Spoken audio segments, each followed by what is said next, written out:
Welcome to the Economy Magazine at I-24 News, where we provide a daily view on world markets and the global economy. I'm Natalie Ehrlich. Well, coming up today, BP will pay a record fine of $20.8 billion for the 2010 Gulf spill. And the U.S. and 11 Pacific Rim nations reach a regional trade agreement. Let's start now with the headlines. Well, most Asian stocks extended gains into a second session Tuesday. Japan's Nikkei up 1%, the Shanghai up 0.5%, the Hang Seng down 0.1%. In Europe, shares traded slightly higher by afternoon trading. London's FTSE was up 0.35%. The German DAX rose 0.8%. And the French CAC moved 0.85% higher. In the U.S., meanwhile, the Dow turned higher after opening lower. Well, the U.S. and 11 other Pacific Rim nations finalized the largest regional trade accord in history on Monday. Following years of negotiations, the deal now faces scrutiny from Congress. U.S. President Barack Obama must assemble a bipartisan coalition of lawmakers in order to win Congress's approval. In addition to phasing out thousands of import tariffs, the agreement would also establish uniform rules on corporations' intellectual property. A huge economic zone will emerge in an unprecedented scale, covering 40% of the world economy and 800 million people. Japan will take part in the center of it. TPP is truly the national plan of a century. Well, angry Air France staffers stormed a room of the airliner's corporate managers on Monday as they discussed layoffs. The human resources chief had to get past crowds of workers as he tried to escape. Air France confirmed that by 2017, the company will cut 2,900 jobs and shed 14 aircraft from its long-haul fleet. Spain could face rebuke from Europe over its 2016 budget. Spanish PM Mariano Rajoy now faces the choice between more cuts or public reprimand as the country heads to general elections just in a couple of weeks. Europe's Economic Affairs Commissioner indicated Spain would miss its budget deficit target by 0.3 percentage points this year and 0.7 points in 2016. On the basis of this forecast, the Commission's assessment confirms the risk of non-compliance with the pact in both 2015 and 2016, which we highlighted already in the spring. We'll continue to. According to a letter from Volkswagen to German lawmakers, 8 million of its diesel cars in the EU have software which enables cheating on emissions tests. A German newspaper originally reported the contents of this letter, in which VW indicates precisely which models are affected. And EU finance ministers agreed to a list of reforms on Monday, which Greece must implement in order to unlock some of its €86 billion bailout. Newly re-elected Premier Alexis Tsipras is set to announce the reforms in Parliament just later on Monday. All aspects of the Greek economy will be affected. We will propose an extension of loan maturities, a reduction of interest rates, and a conversion to stable interest rates. We will also propose a growth clause and an extended grace period to create enough fiscal space to support investment activity and the restructuring of our welfare state. Well, in tech news, Facebook announced Monday that it will use an Israeli satellite to bring internet to sub-Saharan Africa. The social media giant plans to bring internet access to 14 African countries using the Amos 6, a satellite manufactured by Israel Aerospace Industries. Facebook partnered with French satellite provider Eutelsat, which is cooperating with Israeli firm Spacecom to launch the Amos 6 in August of 2016. Spacecom is expected to earn roughly $95 million from this deal. Well, the U.S. and BP have finalized a $20.8 billion settlement deal over the Gulf spill disaster of 2010, making it the biggest pollution penalty in U.S. history.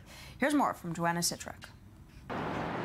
The BP oil company is taking a record $21 billion fine from U.S. authorities at the long-awaited end of proceedings in the wake of the 2010 oil disaster in the Gulf of Mexico. Today, I am pleased to announce that we have secured a historic resolution of our pending claims against BP, totaling more than $20 billion, making it the largest settlement with a single entity in American history.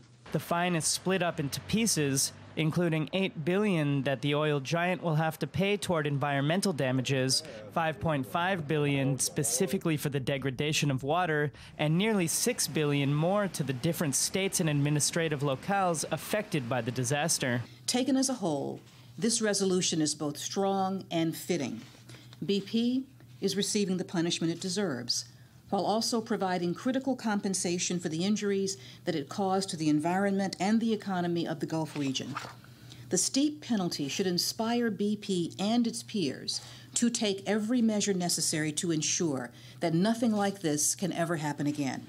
The BP oil spill, which took 87 days to stop, killed 11 people and took a serious toll on tourism and the fishing industries in the region. More than 3 million barrels had time to flow into the water and ruined some 2,000 kilometers of coastline. At the time of the spill, the relief effort had cost BP about $14 billion. Well, we shift back now to the world of startups and technology, as Daniel Leon sets to launch his company's new app, Atlas, in the United States. On set, we have Daniel Leon of Atlas. Thank you so much for being with us today. Tell our viewers, what is Atlas? So Atlas is the world's first, most trusted local recommendation engine. What we basically do, we bring word of mouth to the 21st century. Natalie, I'm sure that every once in a while you needed either a doctor or a dentist or somebody to fix your car. And years ago, way before the internet, we did something very simple. We just knocked on the door or picked up the phone and called a neighbor or a family member and asked, who do you know that can fix this or do that for me? Well, the internet was supposed to make things easier for us.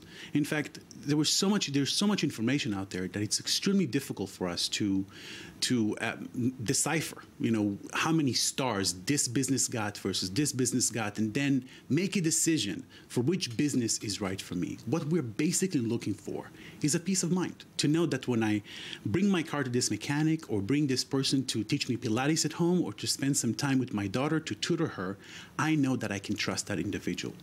And the most trusted recommendations, those referrals, come from people that we know, people that we trust. So you can think of Atlas as that guy who knows a guy or guy who knows a girl. All right, well, how is this different from some of the other review sites that we have currently available to us? So there are a few big review sites out there. Yelp is the one that the American audience knows and use the most. And the problem with reviews as we know them today, that they are limiting, they're not giving us that trusted indicator for which business to pick. So think about it this way. Reviews are based on one-time experience. And quite often, when you want to see a doctor or want to go to this restaurant, one-time experience is not an indicator of how good that business is. Many of these reviews are also fake. Harvard did a study that showed that almost 25% of all the reviews are in Yelp are fake reviews. It's been given to users as a weapon against businesses, and we're seeing that weapon used frequently and hurting local small businesses who all they want to do is to go out there, wake up in the morning and open their businesses. They are not a good indicator. Now think about it this way. You saw a doctor with 3.1 stars and a doctor with 3.2 stars. What does it really tell you about which doctor you should choose? Is 3.2 necessarily better than 3.1? What we're saying is that if you saw a picture of one of your best friends under that one doctor, or multiple pictures of multiple friends of yours, you would choose the doctor most recommended by people that you trust. And that's what Atlas does. We basically aggregate local recommendations from the community, from your friends, from your family. And when you look for a dentist, you basically see a list of the dentists most recommended by your friends to you, which we argue is a far better indicator on which to make a decision. And are these pulling in reviews from other sites? No, we believe reviews as we know them are broken. Reviews is this signal which has a lot of noise. It's either yes, go to him, or no, don't go there. If I were to call you, Natalie, and say, hey, who is your dentist? You're not going to say to me, well, Dr. Levine is so-and-so. You would say to me, go to Dr. Cohen because Dr. Cohen is great. Right. This is a recommendation. This is basically somebody who has told us this is my doctor, this is my mechanic, this is my divorce attorney, you should go to him. All right, so the idea that we trust our friend more than just some random Stranger Joe reviews, schmo off the exactly, street. indeed. All right, so you're looking to launch your company in the States, at the big leagues. How come not in Israel? Well, we're actually looking at doing this in Israel, and I won't bet against us that this will be done in Israel at one point. But as I'm sure you know, and many of the other founders you've spoken to, the U.S. market is a very big market, and our investors are American investors, and there are certain expectations that we'll go and target the big league. We're looking and talking to a few partners to do that in Israel as well. All right, well, thank you so much for joining us. Very much appreciate it. Thank you. Thanks for the time. Well, after more than 5 years of talks, 12 countries in Asia and the Americas finally reached a deal on trade, which is seen now by many as a check on China's rising influence. Here's more on the story. It is an unprecedented deal. After 5 years of negotiations, leaders of 12 Pacific countries met in Atlanta on Monday to sign a free trade agreement. From Canada to New Zealand, the Trans-Pacific Partnership Treaty encompasses 40% of world trade. We expect this historic agreement to promote economic growth, support higher-paying jobs, enhance innovation, productivity, and competitiveness, raise living standards, reduce poverty in our countries, and to promote transparency, good governance, and strong labor and environmental protections. But the TPP does not include China, which voluntarily stayed out of the negotiations, because one of the goals is to counter the Asian giant's economic and political weight in the region. The United States wanted to obligate Beijing to accept the general provisions of the treaty once it is established. Other countries that did not participate in the negotiations, such as South Korea, could end up joining at a later date. It would contribute largely to our nation's security and Asia-Pacific regional stability. And it would have significant strategic meaning if China joined the system in the future. The agreement substantially opens the agricultural market for Canada, the US, and Japan. Tokyo has made significant concessions to lower its tariffs on food imports. Another important measure contained in the agreement, biological drugs. The US pharmaceutical industry fought for months to maintain its patent protection regime. But facing unanimous pressure from 11 other negotiators, the US relented. A new hybrid system will be implemented, protecting laboratory innovations for a period of 5 to 8 years. In this negotiation, our representatives acted with firmness and vigor to protect our interests. The deal is balanced and favorable. For now, the agreement has yet to be signed and ratified by the 12 countries, which could prove difficult for some, including the United States, where presidential primary campaigns are in full swing. Republican hopeful Donald Trump already called it a very bad deal, while Democrat hopeful Bernie Sanders vowed to fight it. Rumors of corruption, as well as popular protests in participating countries, could also complicate the effective implementation of the treaty.